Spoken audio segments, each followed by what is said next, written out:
saya tidak dengar yang lain-lain. Saya tidak mau dengar yang lain. Saya nak menjawab apa yang telah dikatakan. Apa yang dikatakan? No rhetoric. Saya tidak jawab. Dia isu ni.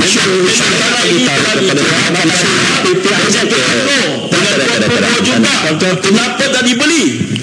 Cawangan asal telah diberikan dan dibeli oleh pemimpin UMNO dengan bayaran 1%.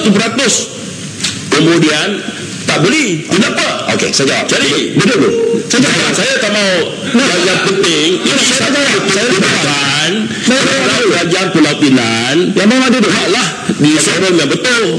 Jawablah PPR penjelasan sikit. Rumah mampu milik kerajaan Pulau Pinang sudah membina 2 kali ganda untuk 5 tahun baru-baru ini. Kalau banding dengan Barisan Nasional dan semasa ini Pulau Pinang, ini semua statistik ada. Saya nak semua bahan ini biarlah dibuat di luar Dewan. Jawablah isu-isu perumahan kementerian. Saya jawab dulu sebelum saya pergi simpang rendang. Yang memang tak tahu fakta jangan cerita banyak. Bila saya nak beritahu ceritanya, bila Barisan Nasional Pulau Pinang mencabar yang berhormat Bagan untuk menjualnya kepada orang lain, katanya ada lebih lagi. Yang memang kata siapa beli? Barisan Nasional Pulau Pinang beli 22 juta. Offer is firm. Letak 1% earnest money. Tetapi dia diberikan hanya 30 hari.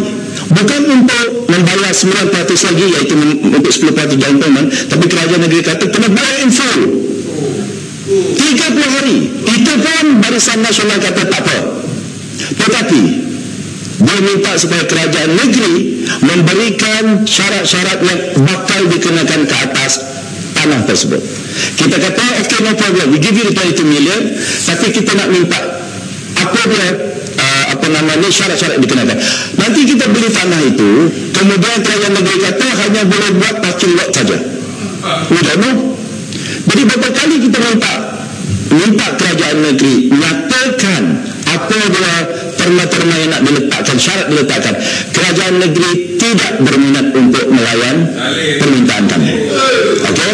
Bila nak sampai 30 hari yang berhormat, dia kata you don't come up with the money, I will cancel this offer to you. Kita pun cepat-cepat buat bank draft 22 million. Kita tunjuk pada kerajaan negeri, we will give it to you, but provide us with your syarat matter. Jangan kita tunggu nanti. Takkanlah yang berhormat tahu, okey saya bagi pada simpang rendang. Hanya kerajaan Barisan Nasional yang berikan keuntungan kepada syarikat.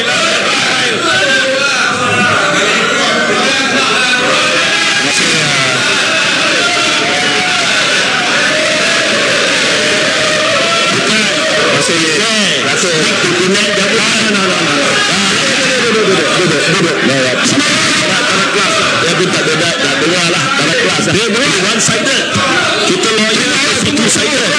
Dia the two sides of the coin. See the two sides of the coin. Tunggu.